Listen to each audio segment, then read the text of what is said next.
오늘 말씀 좀 같이 보겠습니다. 제가 올해는 신약 성경을 좀 같이 이렇게 보면서 신약 성경이 어떤 배경하에 어떤 시점에 기록되었을까라고 하는 걸 이렇게 잠깐 살펴보니까요. 대부분의 신약 성경이 50년대에서 70년대 즈음에 기록이 돼 있더라고요. 서신서도 그렇고 복음서도 그렇고. 좀 늦게 기록된 것은 이제 요한이 쓴 글들인데, 요한계시록과 요한복음은 한 80년에서 90년 정도, 그 정도에서 기록이 되어 있는데, 그 시기를 이렇게 가만히 보니까 오늘날처럼 코로나로 지금에서는 굉장히 힘든 시기인데, 그때 당시에는 그 로마라고 하는 그 나라가 넓은 지역을 이렇게 다스리고 있었기 때문에 로마 황제 숭배하는 그 관습 때문에 기독교가 널리 전해지니까 이제 이게 로마에서 기독교인들을 핍박하는, 유대인들과 더불어 기독교인들과 많이 핍박하는, 그래서 그들의 생계에도 더 어려움을 주고 생명에도 어려움을 주는, 그러는가 하면은 예수님께서 이제 가시면은 곧 오시겠다라고 하셨는데 1세대가 지나서 2세대가 왔는데도 아직 안 오시는 그런 즈음에서 이제 사도들이 이제 우리에게 편지서와 그 다음에 복음서를 이렇게 남긴 겁니다. 그래서 그 말씀을 이렇게 잘 보시면요, 우리 성도님들이 생애를 살아가시면서 개인적인 어려움이나 또 국가적인 어려움이나 예수님의 재림을 기다리면서 지쳤던 마음들을 사복음서와 사도행전, 그 다음에 편지서, 요한계시록을 읽으면은 그 말씀을 읽으시면 그 말씀에서 마치 달리는 그 자동차에 기름을 부어 넣듯이 우리의 마음속에 힘이 생기는 걸 느끼게 돼요. 근데 만약에 우리 성도님들께서 신앙하시면서, 요즘은 우리가 표적이나 기적이나 우리 교회 안에는 그렇게 많이 보이지 않잖아요. 그렇기 때문에 말씀을 통해서 이게 지뷰를 받지 않으면, 능력을 받지 아니하면은 왠지 모르게 신앙도 이렇게 좌절이 되고 낙심이 되고 힘이 없어지고 어려움이 있어도 이기기가 힘들어지고 그런 현상이 벌어집니다. 그래서 우리 성도님들께서 올 한 해를 지내는 동안에 하나님의 말씀과 더불어 하나님과 깊은 교제를 많이 하시면서 지내는 귀한 시간들을 보내시기를 바랍니다. 오늘은 말씀을 어디를 중심으로 하냐면, 예수님께서 공생에 들어가시기 전에 몇 말씀을 하셨는데 그 말씀 중심으로 같이 한번 생각해 볼게요.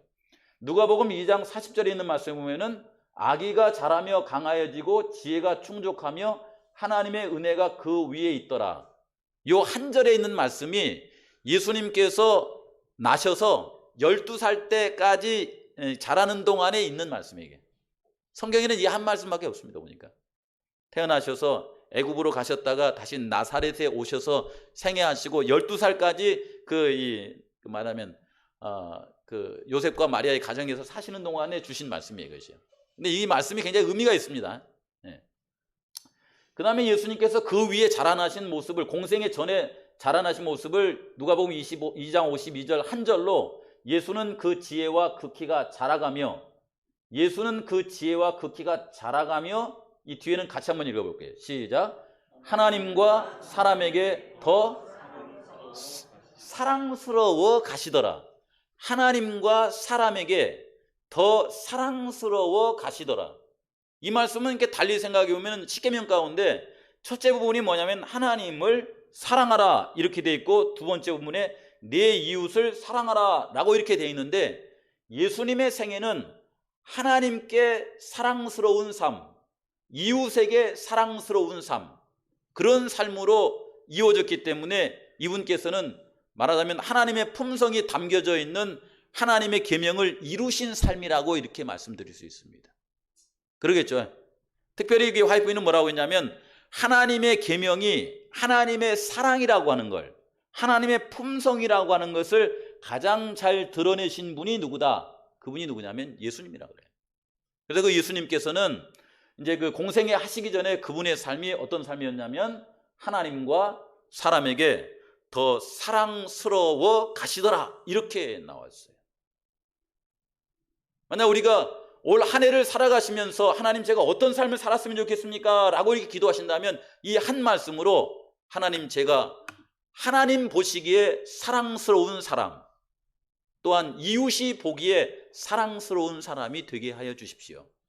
그것은 마땅히 내가 하나님을 사랑하고 내가 이웃을 사랑할 때 이런 반응이 나오는 것이라고 이렇게 생각이 됩니다. 예수님께서 이렇게 생애를 하실 때에 히브리서에 있는 말씀 보면은 그분의 삶을 이렇게 표현했습니다. 우리에게 있는 대제사장은 우리의 연약함을 체휼하지 아니하는 자가 아니요. 말하자면은 우리의 연약함을 그분도 이렇게 경험하셨다 이 말이에요. 경험하셨지만 파란 글씨에 보면 뭐라고 돼 있어요? 같이 읽어보겠습니다. 시작. 모든 일에 우리와 한결같이 시험을 받은 자로 돼 죄는 없으시니라 이렇게 나와 있어요. 죄는 없으시니라. 그렇죠. 예. 우리도 이 땅에 살아가면서 예수님처럼 시험을 이렇게 늘 받고 살아가는데 우리는 죄 없다라고 할 사람이 있어요, 없어요? 없어요, 우리는. 그런데 예수님은 죄가 없었어요. 없으시니라 이렇게 나와 있습니다. 그렇죠? 예수님께서 이렇게 어린 시절 나사렛에서 이렇게 성장하실 때에 그분의 가정 환경이 어떠한 환경이었을까 한번 생각해 봤어요. 예수님은 베들레헴에서 태어나시고 주로 어디서 성장하셨다고 그래요?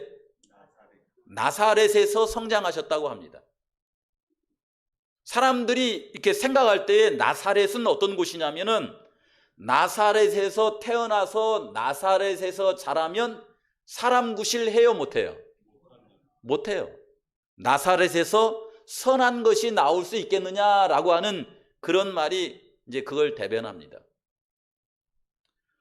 예수님은 나사렛에서 이렇게 생애를 하셨는데 그분의 가족 관계를 이렇게 쭉 살펴보니까요. 제가 이제 여러 자료들을 이렇게 살폈는데 요셉과 마리아가 이렇게 결혼을 하고 나서 요셉으로 말미암아 태어난 자녀가 아닌 성령으로 말미암아 태어난 마리아의 예수님, 그 자녀 예수님 외에 마리아의 소생에서 난 자녀가 있는 것 같아요, 없는 것 같아요? 네? 이것이 이제 어떤 분은 어떤 기록에는 마리아의 동정녀성을 강조하기 위해서 자녀가 없다라고 이렇게 얘기한다라고 하는 기록도 있었고요. 그런가 하면은 성경에 예수님의 이 형제 자매들을 이렇게 소개할 때에 예수님의 동생들이다라고 이렇게 써놨기 때문에 아마 마리아에게서 이렇게 말하자면 자녀가 태어난 것이 아니냐라고 이렇게 이제 생각하는 분들도 계시더라고요. 그런데 이제 우리 재림교회 주석의 내용을 이제 전후 이렇게 싹 이렇게 정황을 이렇게 보니까 분명히 예수님에게는 형제로 남자로 넷이 있었어요. 이름이 야고보, 요셉, 시몬, 유다였습니다. 그리고 자매, 그러니까 이게 시누이로 둘이 있었어요. 둘 이상이 있었습니다. 둘일 수도 있고 그 이상일 수도 있고. 그러니까 최하 6이 있었어요. 6. 그러니까 예수님 가세에서 7남매예요. 그럼 가족이 몇 명이에요? 9. 이 정도면은 뭐 그때 당시는 보통이었을지 모르지만은 오늘날에 있어도 대가족이죠. 그렇죠. 그런 환경 속에서 이렇게 사셨고, 예언의 신에 있는 말씀을 비롯해서 이렇게 정황을 보시면은 만약에 마리아가 예수님 외에 자녀를 낳았다고 하면은 예수님이 십자가에서 이게 말씀하실 때에 여자여 이게 보시옵소서 이렇게 하면서 이렇게 어머니를 요한에게 맡겼겠느냐라고 하는 거예요. 다른 이게 마리아가 낳은 자녀가 있었으면은 그 친자녀에게 맡기지 제자인 요한에게 맡기는 것으로 봐서는 마리아에게서 난 자녀가 없었던 것 같다. 이렇게 추정을 하더라고요. 네. 그리고 아마 이들은 요셉이 이제 결혼을 할 때에 재혼을 한 거거든요. 전처를 통하여서 있는 자녀들이 아니겠느냐. 그러면 전처를 통해서 있는 자녀들이라고 하면 예수님보다 나이가 많아요, 적어요? 많아야 이게 말이 되잖아요, 이게요.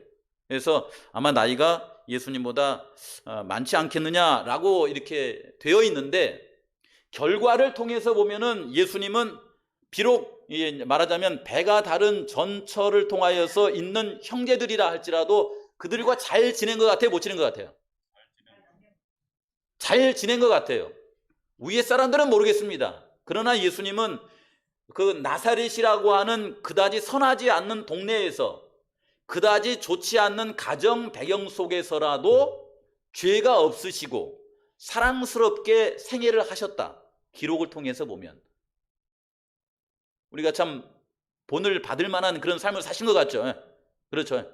그런데 나중에 보시면은 이제 그 예수님의 그 형제들이 예수님을 형제 예수님으로, 이렇게 육신의 형제 예수님으로 본 것이 아니라 예수님을 구주로 받아들인 것으로 봐서는 그 형제들도 좀 이렇게 선한 사람들이 아니었겠느냐. 그 예수님의 형제 가운데 야고보라는 사람이 성경에 있는 야고보서를 기록한 사람이에요.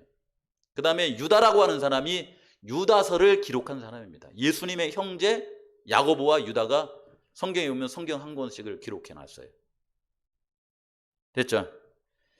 이걸 제가 이렇게 도움을 드리기 위해서 예수님이 그런 환경 속에서 얼마나 잘 사셨는지, 뭐 우리가 성경에서 예를 들어도 보지만은 제 예를 잠깐 들어보면은, 얼마 전에 제가 고향에 가서 아버지의 어머니, 그러니까 할머니의 사망 신고를 하고 왔다고 이렇게 말씀드렸잖아요. 근데 저희 할머니가 사망 신고가 왜 안 됐었냐면은, 저희 할머니가 이제 저희 아버지를 낳으시고 아마 그때 당시는 시골에서 이 고치기가 힘든 종기가 났었나 봐요. 종기가 나가지고 치료하기가 힘드니까, 그러면 치료를 해드리는 게 맞는데 그때 당시는 아마 이제 좀 그런 시대였나 봐요. 여자분들이 좀 대접을 받지 못. 요즘에 그랬다가는 큰일 납니다. 난리 나요, 이건. 이럴 수는 없죠. 근데 그때 당시에 이제 아마 그 일 때문에 집을 이제 나가야만 되는, 이제 자식을 두고 나가야 되면 그런 상황이 됐나 봐요. 그래서 이제 그분이 집을 나가시고 이제 저희 집에서는 꽤 이제 거리가 먼 곳에서 이제 정착을 하셨더라고요. 네. 그리고서 이제 저희 할아버지는, 이제 우리 아버지의 어머니는 나가시고 할아버지는 이제 뭐 재가를 하신 거예요. 두 번째를 이제 들으셔가지고 그 안에서 자녀가 4사람을 낳았어요.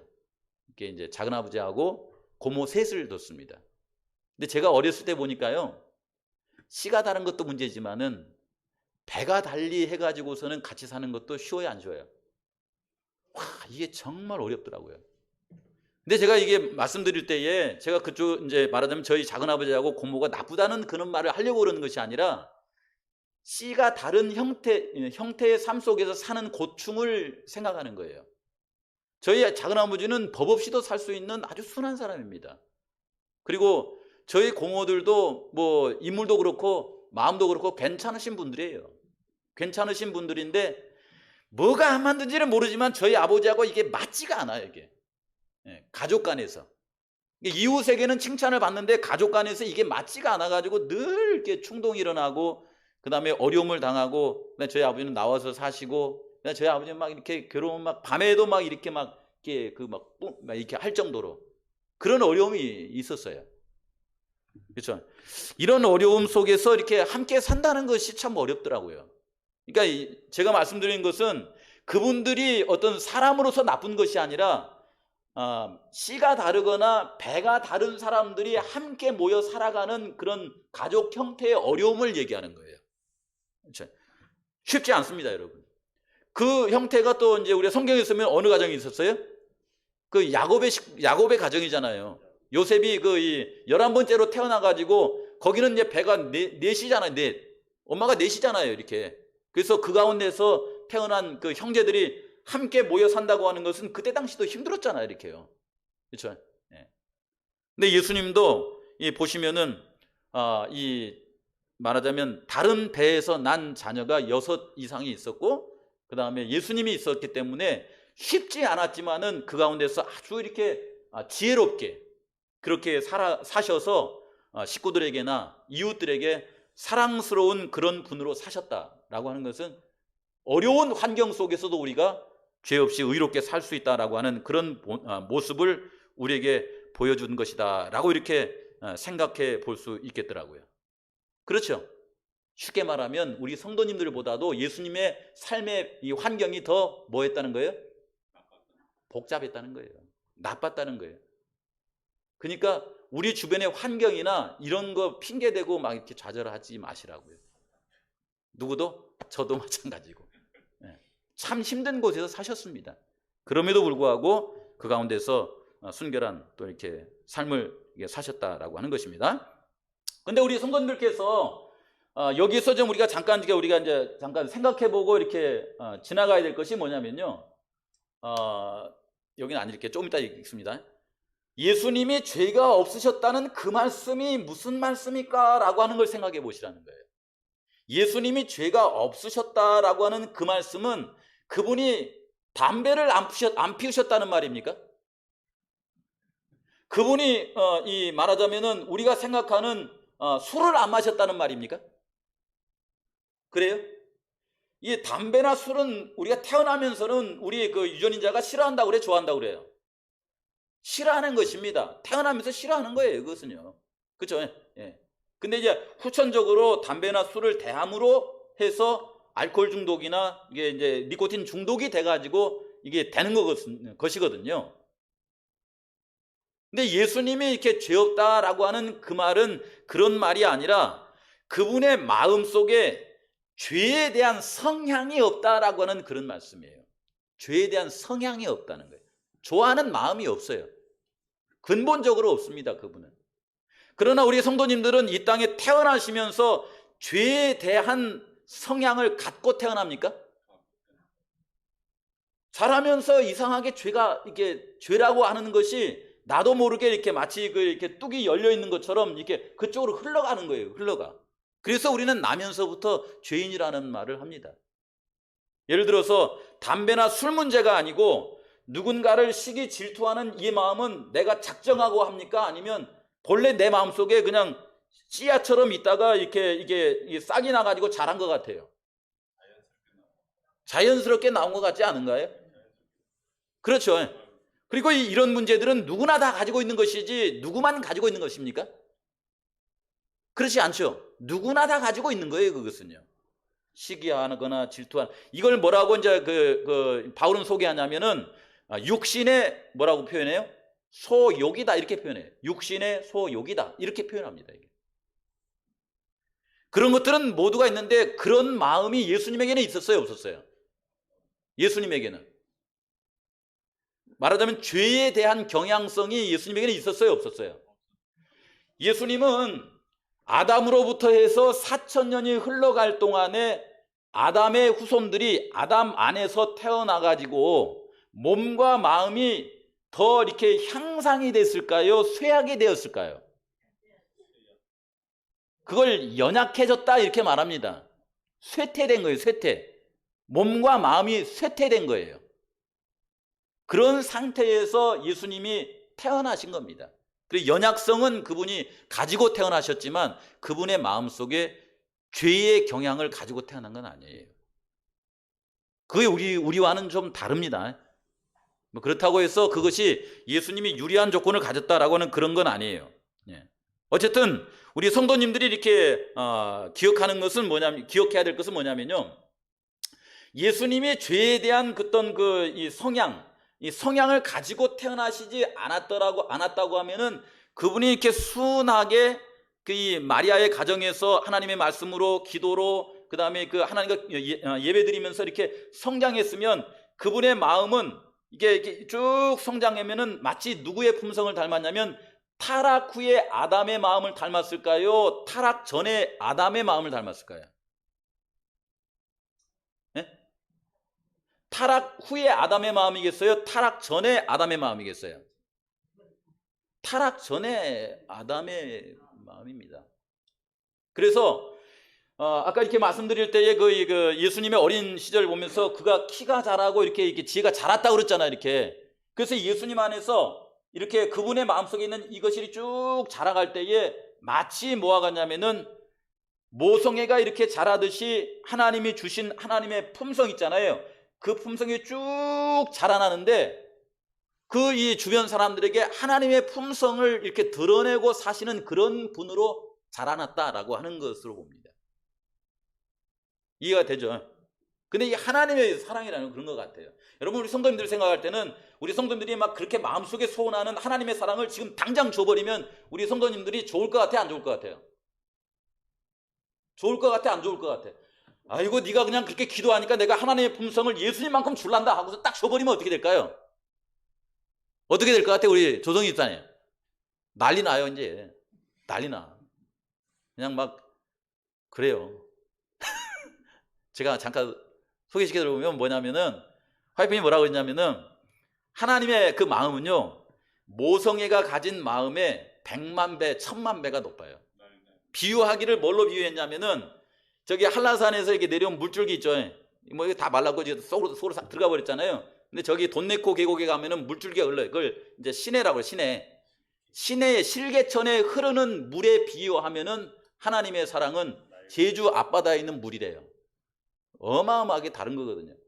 근데 우리는 살아가면서 그 이 모성애, 실개천 같은 그런 사랑만 갖고 살아도 그냥 자녀가 조금 막 이렇게 뭐 이렇게 안 되고 힘들어하면 막 속이 타요, 안 타요? 미국에서 딸이 전화하고 아빠 요즘 힘든데 그러면 막 당장 날아가고 싶어, 안 날아가고 싶어요? 막 날아가고 싶죠, 막. 그러니까 실개천 같은 그 모성애만 가지고 살아도 막 이렇게 막 안달해요, 이렇게. 막 조금만 힘들면 그러고 막 자식이 아프면 막 발 동동 막 굴러쌌고 막 내 피를 줘서라도 막 이렇게 살리고 막 이런 반응이 나옵니다. 그런데 만약에 대안과 같은 그런 사랑을 내가 기도한다고 해서 딱 줘버리면 우리 어떻게 될까 이게요? 이건 그 어머니가 유도가 아니에요. 여기 우리 성도님들 목숨 다 내놔야 된다니까요. 그게 예수님께서 우리한테 너희들이 내 잔을 마실 수 있느냐 이렇게 물어볼 때 그거예요. 그게 피해 침례. 그건 쉽지 않겠죠. 그렇죠. 그래서 하나님의 품성이 이렇게 자랐을 때 예수님은 그 가운데서 십자가까지 이렇게 갈 때에 그 큰 사랑으로 십자가를 지는 그 사랑의 그 마음을 가지고 성장하신 겁니다. 그분이. 근데 우리는 그 감당이 잘 안 돼, 그거 진짜. 저도 마찬가지겠고요. 어쨌든 결론적으로 보면요. 예수님은 이 땅에 오실 때에 그분의 사명이 뭐였었냐면 죄악 세상에 사는 사람들을 구원하시기 위해서 오셨다. 죄악 세상에 사는 사람들을 사람의 모양으로 오셔서 뭐하러 오셨어요? 똑같이 살다가 뭐 이렇게 비교하고 살려고 오신 것이 아니라 하나님께서 인간의 몸을 쓰시고 이 땅에 오셔서 우리를 구원하시기 위해서 오신 분, 구주이시다. 이분은 예수님이다. 그분께서는 그런 삶을 사셨습니다. 그런가 하면 우리는 이 땅에 살아가면서 예수님의 품성을 달라고 늘 기도를 하고 살아가지만은 만약 예수님의 품성을 덜썩 우리한테 줘버리면은 우리 교회는 난리 날 겁니다. 아마 제가 볼 때는 하나님이 이 정도의 품성을 가지면 내가 이 성산교회에다가 3,000명은 내가 이렇게 갖다 주겠다. 3,000명 데려다 주면 어떻게 해야 돼요? 3,000명 여기 이제 우리 여기 교회 들어오면 어떻게 해야 될 것 같아요? 당장 뭐부터 해야 돼요? 교회부터 다시 줘야 되잖아요. 그러면은 지금 예를 들어서 내가 평생 모은 돈이 20억인데 20억 다 어떻게 해야 돼요? 20억 다 해야 돼요. 근데 내 마음속에 20억을 다 넣을 수 있는 믿음이 있어요, 없어요? 이거 고민해야 되잖아요, 이거요. 난리 나버립니다, 난리 나버려. 어쨌든 예수님께서 우리는 뭐냐면 예수님의 은혜로 말미암아 구원을 받는 것이 그분을 의지하고 살아가는 것이 우리의 믿음의 길이에요. 조금 다르긴 합니다. 예. 그래서 우리 성도님들께서 한 해를 이렇게 교회 가실 때에 그저 예수님 닮게 해달라고 기도하시지만은 내가 예수님하고 같아질 수 없다는 거, 똑같아질 수는 없습니다. 그러나 예수님 닮은 마음 조금 주셔서 내 영역에서 그리스도의 사랑을 실현하고 살게 해주십시오. 그렇게 기도하고 사시기 바랍니다. 아시겠죠? 예. 우리 성산교회 사이즈에 맞는 그런 은혜를 주신다고 하면 이전을 채우고 살아갈 수 있지 않을까, 이런 생각을 제 마음속에 해봅니다. 여러분, 성경에 나와 있는 의인이라고 이렇게 표현할 때 있잖아요.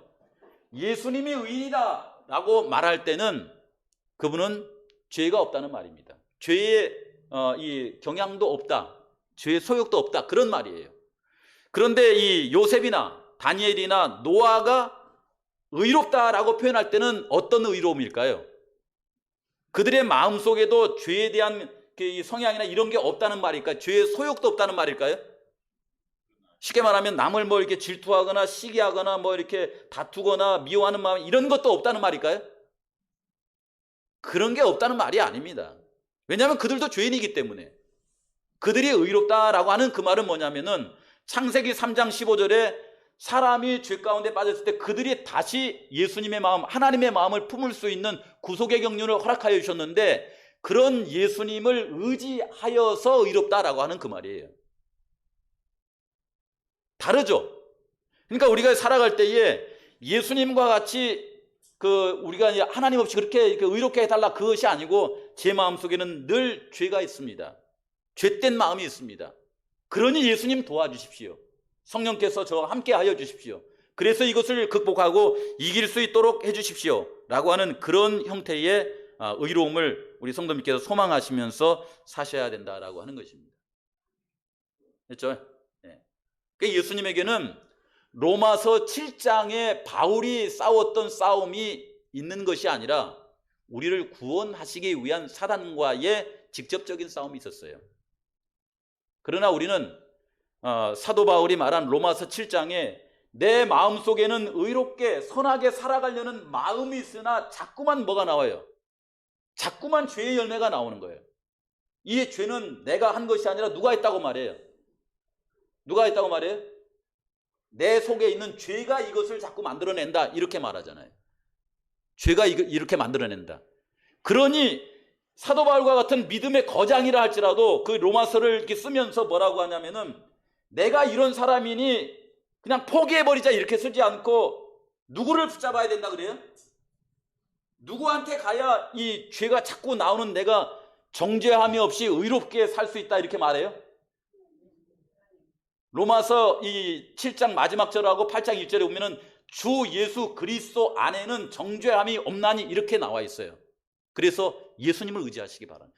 예수님을 의지했어요. 그는요, 예수님을 의지했어요. 언제까지 예수님을 의지했냐면은 죽는 순간까지 예수님을 의지하면서 그의 삶 가운데 살아가면서 내가 자랑할 것은 담배 안 피고 그다음에 술 안 먹는 그걸 자랑하는 것이 아니라 십자가에 달리신 예수님만 자랑할 뿐이다, 이렇게 얘기했습니다. 이해되시죠? 예. 그리고 이 믿음의 조상들은 늘 살아가면서 그들의 뭘 자랑했냐면은 그들이 연약하다고 하는 걸 자랑하는 거예요. 연약하. 참 나는 정말 힘이 없다, 이렇게 한 거예요. 연약한 것을 늘 자랑하면서 나는 죄인 중에 괴수입니다, 이렇게 하면서, 그러기 때문에 누구를 의지해요? 그러기 때문에 예수님을 의지하는 거예요. 그러기 때문에. 그래서 내게 자랑할 것은 예수님이고 내게 또 자랑할 거 있다면 그것은 내가 연약하다는 것이다, 이렇게 얘기하는 걸 볼 수 있습니다. 그래서 우리 성도님들께서 그냥 종교를 이렇게 하시기 위해서 성경을 보시고 기도를 하시고 이런 것이 아니라 실제적으로 올 한 해를 살아가면서 예수님, 저처럼 연약하고 힘든 사람에게 예수님이 필요합니다. 예수님을 바라보니 그분을 바라보기 위해서 성경을 읽으시고 그분과 교제하기 위해서 기도를 하시고 그렇게 신앙의 목표를 정하시면서 그렇게 살아가시는 우리 성도님들이 다 되시기를 주의 이름으로 간절히 바랍니다. 이렇게 하지 않으면요, 이렇게 하지 않으면은 우리 성도님들께서 죄를 이기고 말씀을 보고 기도하고 거룩한 삶을 살려고 하면 할수록 막 힘이 생겨요, 힘이 빠져요. 예수님 안 바라보고 이렇게 하시면, 종교적인 생활을 하시면, 여러분 예수님 의지하지 않고 성령의 은혜를 받지 않고 살아가시면요, 내가 막 성경 말씀을 보고 그 다음에 기도를 하고 그 다음에 막 봉사 생활을 하고 그 다음에 거룩한 삶을 살려고 애를 쓰고 하면 할수록 이게 힘이 빠져요. 안 되는 걸 알거든요. 안 돼, 잘 안 돼, 그게 잘 안 돼. 그렇죠. 그래서 우리 재림교회 다니시는 분들의 이렇게 삶을 이렇게 가만히 보시면은 살아가시면서 예수님처럼 하나님께도 사랑스럽고 이웃에게도 사랑스럽습니까? 아니면 이렇게 우리가 이게 살아가시면서 오면 하나님도 날 싫어하는 것 같고 이웃한테도 왕따가 됩니까? 네? 막 이웃하고 이렇게 잘 어울려 사세요, 우리 성도님들이요? 사시면서? 저도 잘 안 돼, 이게. 저는 교회에 나오면서 저희 친척을 버려버렸어요. 제사 문제, 뭐 음식 문제 맞는 게 없어요, 맞는 게. 그러니까 집에 가가지고 성령이 왔냐라고 그러지 같이 밥 한 번 먹자는 말을 친척들이 안 해요. 쉽게 말하면은 이웃들한테 왕따가 돼버린 거예요, 이게. 내 스스로가. 잘했다는 게 아니더라고요. 예수님의 삶을 통해서 보시면 잘한 거 아니에요, 이것이. 예수님은 이웃들에게 사랑스러워 가시더라, 이렇게 말했거든요, 이렇게. 그리고 이렇게 우리가 이렇게 살아가시면서 거룩하게, 진실하게, 신실하게 막 이렇게 살려고 하면은 우리의 삶 가운데 이렇게 결과가 어떻게 나와요? 막 그렇게 애를 이렇게 쓰시고 사시면은 표정이 밝아집니까? 어두워집니까? 예? 막 하나님 제가 막 시기하지 않고 질투하지 않고 막 미워하지도 않고 이렇게 살게 해주세요. 막 하면서 막 이렇게 하면은 표정이 밝아져요? 어려워져요? 어두워져요? 어두워지는 이유는 왜 그래요?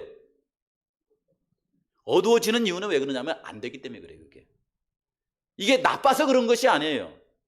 이게 마음은 선하고 그 다음에 재림신앙으로 열심히 살아보려고 하는데 거기에 대한 그 이 반응이 잘 안 나오니까 그렇게 되는 거예요. 그게. 근데 우리가 예수님의 생애를 통해서 보시면은 그분은 이 땅에 오셔서 그 육신의 연약함 가운데 사셨지만 그럼에도 불구하고 이웃들에게 환한 모습과 웃는 모습과 기쁜 모습으로 사랑스럽게 살아가시는 이유는 하나님의 말씀을 보고 성령과 교통하시면서 거기에 따른 열매가 있었기 때문에 그래요. 그러시겠죠? 그렇죠? 그래서 우리 성도님들도 살아가시면서 그런 열매가 있기 위해서는 예수님을 또 성령 하나님을 더욱더 의지하시면서 그렇게 기도하고 살아가시는 우리 성도님들이 다 되시기를 제 마음속에 바라요. 저도 마찬가지입니다. 그것이 저 다른 거 아니더라고요. 똑같이 필요한 건 똑같잖아요. 이렇게. 그렇죠? 그리고 또 한 가지 말씀드린 것은 여기 읽기 전에 이 말씀을 좀 드리고 싶어요.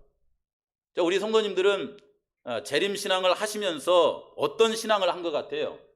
지금 좋으면 됩니까? 지금 좋으면 미래는 생각하지 않습니까? 재림신앙이? 아니면 지금 좋을 뿐만 아니라 미래도 좋게 하려고 애를 쓰면서 신앙하십니까? 쉽게 말하면 이런 거예요. 이걸 여기다 던지면은 이렇게 딱 던져고 여기가 딱 맞을 거 아닙니까? 요 맞는 순간이 있잖아요. 순간적인 신앙을 하십니까? 아니면 이게 저 가서 맞으려면, 관역에 가서 맞으려면 여기서 잘 조준을 해야 될 거 아니에요. 그렇죠? 그 다음에 정신을 이렇게 차려가지고 여기다가 가도록 놔야 되잖아요. 이런 과정이 있잖아요. 재림신앙은 과정을 생각하면서 신앙을 하는 신앙입니까? 아니면 여기만 생각하면서 신앙하는 신앙입니까? 재림신앙은 과정을 생각하면서 하는 신앙이기 때문에 일반 신앙하고 좀 다릅니다. 그렇죠? 예. 그냥 뭐 예수님 안에서 구원받습니다 이렇게 하고 끝나버리는 신앙이 아니더라고요. 예수님 안에서 구원받고 그 다음에 그 안에서 이렇게 성장해서 예수님을 닮고 이런 걸 많이 생각하시는 신앙이에요. 그러다 보니까 마음이 그 신앙 안에 많이 이렇게 가야 되는 그런 그 삶의 신앙입니다. 그래서 예수님을 받아들이고 이 땅에서 예수님을 많이 닮아서 성화되고 예수님 오실 때 예수님 닮은 사람이 되어서 그 다음에 이렇게 하늘에 가는 그런 과정이 있는 신앙이거든요. 그런 과정을 걷다 보면은 때로 넘어지기도 하고 쓰러지기도 하고 일어나기도 하고 하면서 이 과정을 걸어갑니다. 근데 이 과정을 걸어갈 때 마치 농작물을 이렇게 기르는 것처럼 집안에 그 가축을 기르는 것처럼 그렇게 정성을 들여가지고 이걸 이렇게 마지막까지 잘 길러가지고 완성하지 않으면 실패할 수가 있거든요. 좀 다르죠. 그렇죠? 그래서 올 한 해도 이렇게 사시면서 이걸 잘 가꾸어서 마지막 날에는 좋은 결실이 이렇게 나오도록 그런 신앙을 하는데 여기 한번 좀 잘 읽어보도록 하겠습니다. 그럼 마치겠습니다. 여기 보면은 그리스도는 이 세상에 살았던 사람 중에서 유일하게 뭐가 없어졌어요? 죄가 없었습니다. 그러나 그분은 거의 30년을 나사렛의 사악한 사람들 가운데 사셨는데 이 사실은 흠없는 생애를 살자면 장소, 재산, 번영에 의존해야 한다고 하는 생각들의 사람들에게 하나의 뭐가 된다고 하냐면 견책이 된다고 그랬어요. 핑계대지 말라 이 말입니다. 그죠? 시험, 빈곤, 역경이야말로 순결과 확고부동함을 개발시키는 필요한 뭐라고 그랬어요? 이건 필요한 거라고 하는 것입니다. 필요한 것. 예를 들면 내 와이프가 좀 힘든 사람이다 그러면 이것은 필요한 과정이구나 이렇게 생각하라고 말이죠. 그러겠죠? 이런 말씀을 하시고요. 그 다음에 여기 있는 말씀을 보시면 또 이렇게 해놨어요. 예수님은 세상을 치유하시는 은혜의 셈이셨다. 나사렛에서 은둔 생활을 하시는 온 기간에 그분의 생애에서는 동정과 친절의 조수가 흘러나왔고 연로한 자, 슬퍼한 자, 죄짐을 진 자, 순진한 기쁨 속에서 즐겨 노는 어린이나 숲속의 작은 피조물이나 무거운 짐을 짓는 참을성 없는 짐승은 물어나고 파란 글씨로 같이 한번 읽어보겠습니다. 시작. 그분의 계심으로 뭐했다? 더 행복해졌다. 우리 성도님들이 올해 한 해 이렇게 사실 때에 말씀 읽고 기도하고 그 다음에 하나님과 교통하고 그 다음에 선교하고 봉사하고 다 좋아요. 그런데 이 말씀 하나 마음속에 기억해 놓으세요. 내가 있으므로 네가 행복했으면 좋겠다. 그렇죠? 예수님이 계심으로 말미암아 이 주변에 있는 여러 사람들이 마음의 치료를 받고 은혜 샘의 경험을 하고 행복해졌다라고 하는 거예요. 행복해졌다. 마음의 짐이 덜어졌다. 이거죠. 참 좋죠. 그분이 계심으로 더 행복해졌다.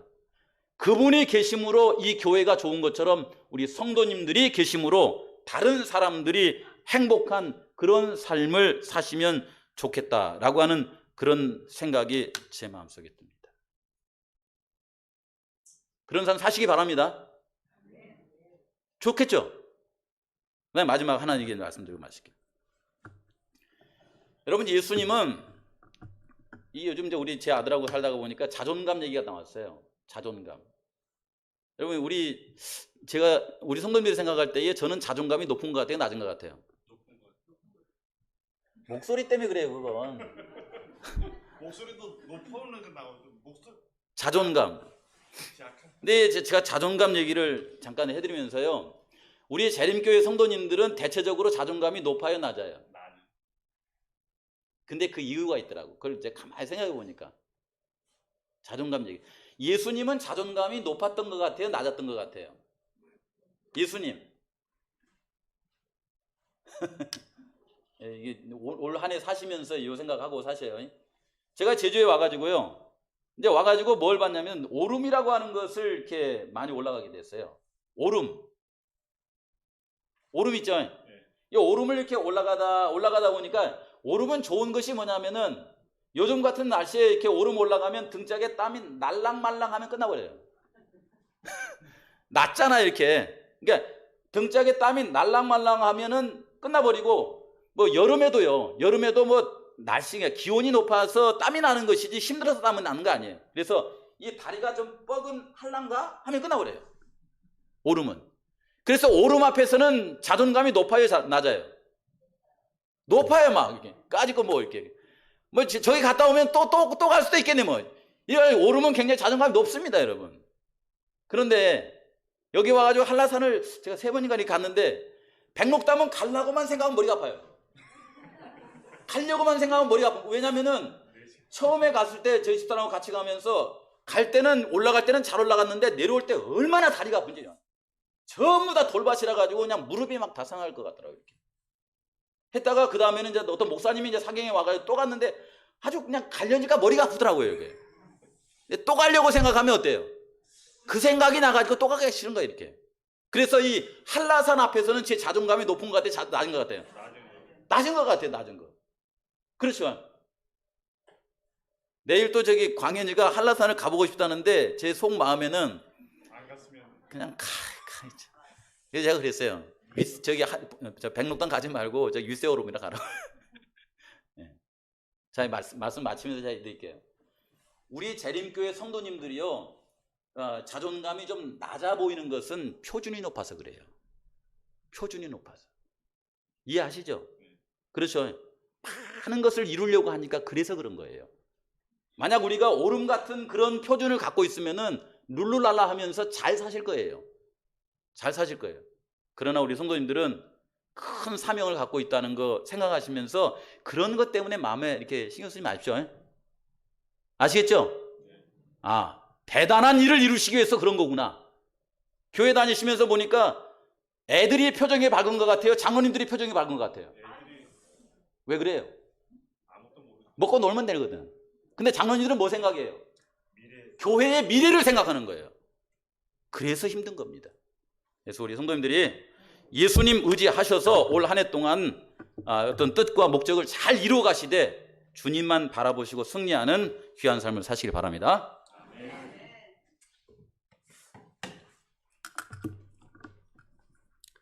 말씀을 생각하시면서 383장 찬물을 부르시고 목사님 기도로 모든 예배 마치겠습니다. 예수만 바라보세.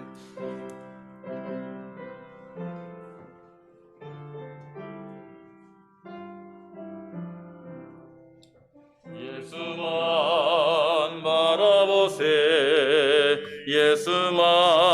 쳐다보세 믿음의 주 되신 예수만 바라보세 예수만 생각하세 예수만 신뢰하세 믿음의 주 되신 예수만 바라보세 예수만 품어보세 예수만 모셔보세 믿음의 주 되신 예수만 바라보세.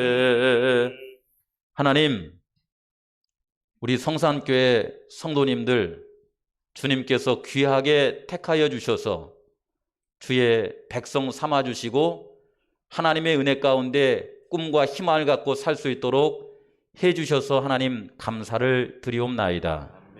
새해가 되어서 마음 가운데 새로운 목표를 정하고 새로운 결심을 하면서 살아갈 때에 우리의 몸과 마음은 연약하고 우리의 마음 속에는 죄의 성향이 있어 부족하오니 예수님이시여 도와주시옵소서. 약속하신 성령의 은혜를 충만하게 허락하여 주시옵소서. 그래서 예수님의 마음으로 예수님의 능력으로 올 한 해를 승리하며 살아가되 넉넉한 마음으로 살아갈 수 있도록 도와주시고 각 가정마다 있는 어려운 일들을 해결하여 주시사 하나님과 동행하는 귀한 체험을 하며 살아갈 수 있도록 함께 하옵시기를 우리를 죄에서 구원하신 예수님의 이름으로 간절히 축원하옵나이다.